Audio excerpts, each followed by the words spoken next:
Welcome back, YouTubers, to my channel of an everyday life of an Aspie. If you're new to my channel, I'm Aspie for short now, not AspieAnswersAll. For some of you that knows me right now, I'm known as that. And to the newbies, I welcome you with open arms right now to my channel. Hopefully, you'll find something that's of value and use to you, regardless of my aims and purposes. And my channel has been fulfilled, and that is just to create mental health and awareness. This is just supporting and uplifting you guys as much as I can, regardless of what it is. So if you are new to my channel also, and you feel that some of these videos that I'm sharing was for you or not, feel free to share them around, like regardless what they may be, be it these video messages of hope or whatever, just some inspiration or whatever reasons you guys do come into my channel. Also feel free if you want some daily updates. Hopefully if I can do this on the daily, even though as I said I can't always guarantee this, but I'll do the best I can as often as I can, even though we know everybody's schedule is different. So bear in mind on that. If you want to know more about me, I can always, share what I've been up to. Or if you're new to my channel, I suggest maybe to watch the 3 videos about the voice behind the camera, introducing AspieAnswersAll, and the other video was basically some other bits like the aims and goals and stuff that will hopefully give you a few idea what I'm all about, and hopefully that we can learn from each other and grow within each other of what we know based on our everyday life experiences, regardless of what we go through, be it with my everyday experiences with Asperger's syndrome and all these other mental disorders or mental illnesses, shall we say. I'm not going to call it disorder, it's a bit lax there, I'll cringe at that thought, but hopefully we can learn from each other regardless. And so hopefully when it comes down to some mental health and awareness tips and advice, regardless what it may be of these everyday topics or just topics in general that I want to share that's close to my heart, bear in mind that some of it is based on my life experiences and it's to support anyone of us that's down and out. So please no judging or what have you at this point of time. Basically, it'd be nice if we can just get along one way or another.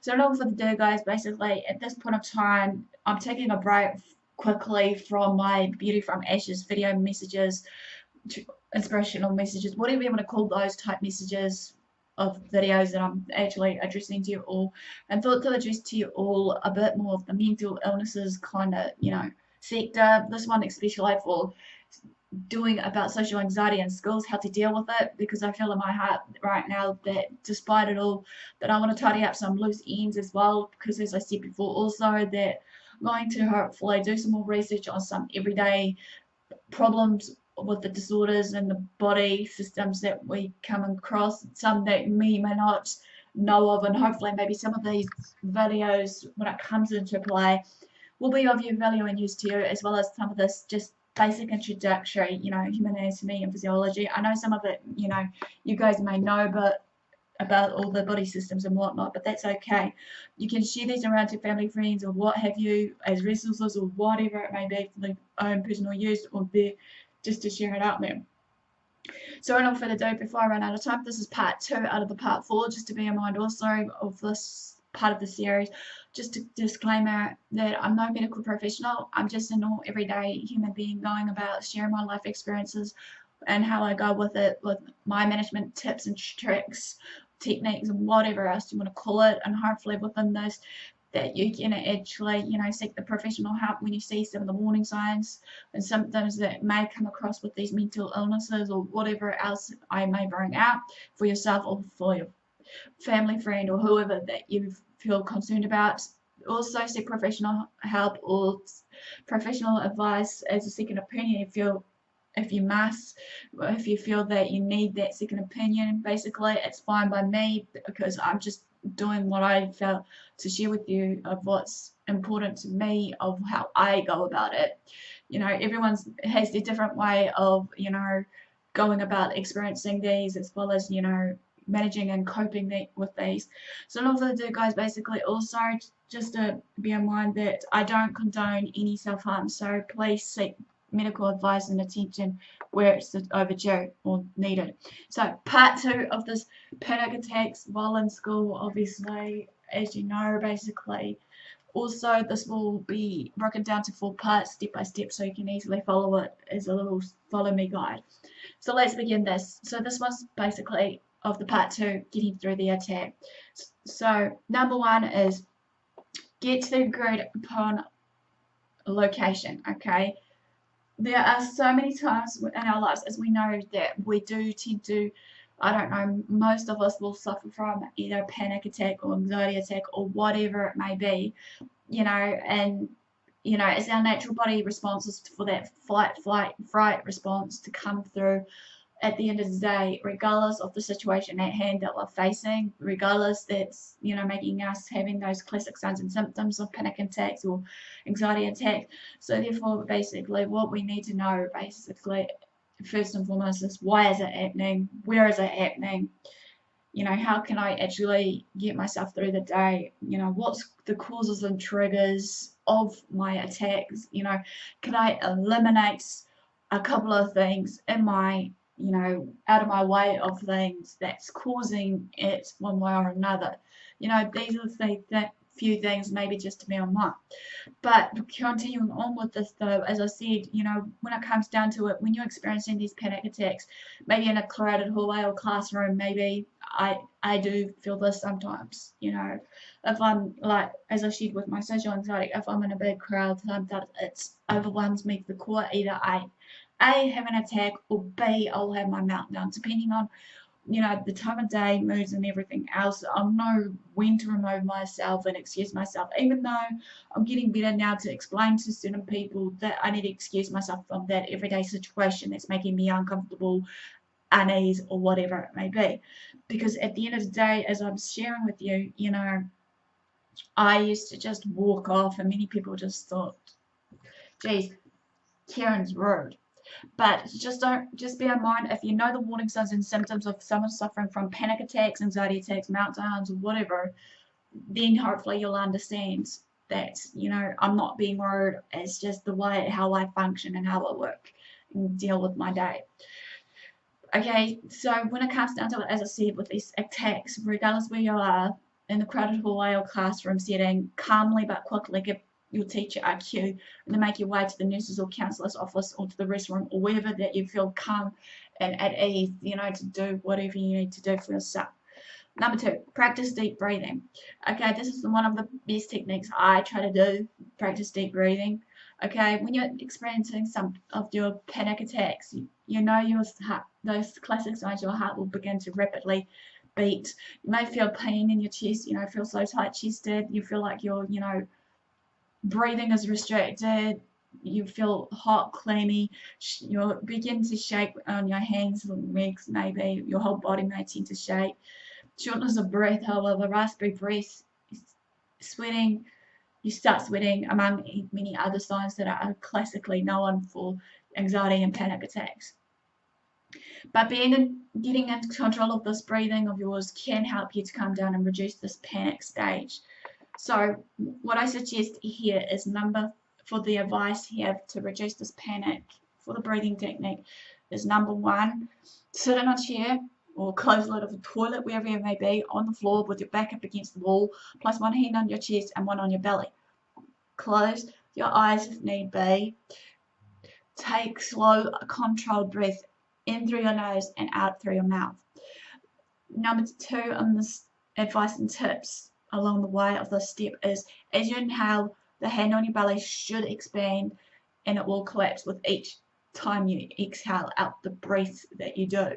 The hand on your chest will slowly move a little as well. So number 3, the last bit of this is breathe in while you count to 4. Even if you I find it easier when I'm having these attacks while I'm doing these breathing exercises. I'm trying to imagine a scenery that presents calm and serenity. So what I do here is, while breathing in, while you count to 4, hold your breath for a few seconds if you need to as well.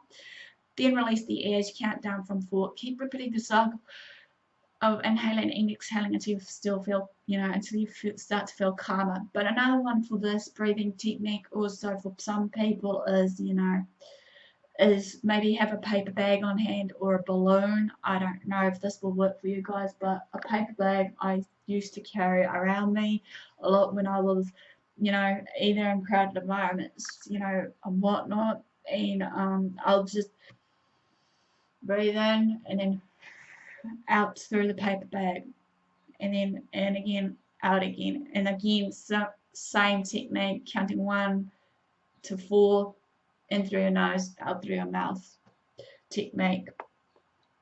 Number 3, this one may be easier said than done, but distract yourself from the panic that's causing you to panic, if this makes sense. What I mean here is sometimes we need to take control, or we can control the feelings at hand of panic with some distraction techniques. These strategies may allow you to take your mind off the panic until the symptoms of the panic subsides and go away. A few distraction techniques you can try to relax will include the following of what I'm sharing with you all is: number 1, counting. You can count square tiles on the bathroom wall. You can try counting backwards from 100. Work out the multiplication table in your head, e.g. 1 times 1 is 1, 1 times 2 is 2, and so on and so forth. Or number 2 for this is reciting, which includes maybe, and this is reciting up or making up some words to a poem, or go over a lyrics to your favorite song in your head. Number 3, as I've said just previously, visualization. Use your mind and your senses to picture a place that makes you feel safe and in calm and at ease in yourself. This place can be a cabin on a lake, your grandmother's house, or even an exotic waterfall. Call to your mind different sensations about that place, How does it sound there, What does it look like? What smells associated with the place? Number 4, talk yourself through it. It's when it comes down to us feeling panic or feel panicky, shall we say, or that we're feeling anxious to the point that, we can't breathe and all that. Sometimes it's common to expect the worst from everyday situations of what we have been facing, what triggered it, what caused it, as I said before in the piece, causes, triggers, will be best to know. But we can help ourselves to overcome negative thinking and minimize our anxiety by thinking positive thoughts. Many people may think, how to do this, easy as. Just remind yourself that you'll always survive through these attacks. You're a survivor. You can conquer this. You're more than just this attack that's coming up on you. Repeat a mantra aloud or in your head to positively counteract the thoughts and feelings of dread that you have experienced during the attack. However, like a few things basically to say as affirmations to you while you're going through this stage is, I am the picture of calm, or number 2, this will pass. 3, in a few minutes I will just fine. 4, I am in control. 5, anxiety can't hurt me. And the rest, I am a victor, I am a successor. I can get through this. Despite this, anxiety won't beat me to this. Okay, number 5, get the help if needed if your anxiety does continue and persist. Ask a nurse or teacher to guide you through this experience that you're experiencing, even if your attack is really severe. If you may wish to, they may even let you contact your parents. You can say something like, I am having a severe panic attack and my calming strategies aren't working. Can you please be of help and help me to calm down? Number 6, continue your school day when it's over. Adolescents and teens who have panic attacks or panic disorders may experience or may miss out lots of time from class or get behind in assignments. Having to leave the classroom environment to come down, and it can interfere with your schoolwork and make you even more anxious. Okay, what you can do in this as a form of advice when the school day is over and you experience that attack is maybe get hold of your teacher by face contact, or if they allow you to, text them or email them about an overview of what was shared, or maybe get some notes off your teachers. Basically, this is just once you're feeling yourself again, mind you, to get back to class, to do these follow-ups during your absence of what you miss. Number 2 is, as you become more capable of handling your anxiety and your attacks and everything else at school, you're able to do a number of these coping techniques that I've just mentioned earlier while sitting at your desk, that you don't have to worry about leaving your class and listening to much of the lectures. So this basically ends quickly on part 2 on getting through an attack. Give me a like for thumbs up for support, comment below if I've missed anything. If you also just share your stories maybe below of when you were at school, if you did suffer from these attacks, what was the best methods of strategies, basically how it helped you, maybe to, if you're, you know, brave enough to actually share your stories or experiences or tips, tricks and whatnot, so that people can know, so that we can learn from each other. Follow me on my social media sites on AspieAnswersAll through Facebook or Twitter. Feel free to subscribe to my channel if you haven't done so already. Feel free to follow, you know, spread the word or spread this video, share these video messages or what have you around family and friends. Not further ado, guys, thanks for your support, thanks for watching. Do what you love what you do. Aspie signing out. Have a great day.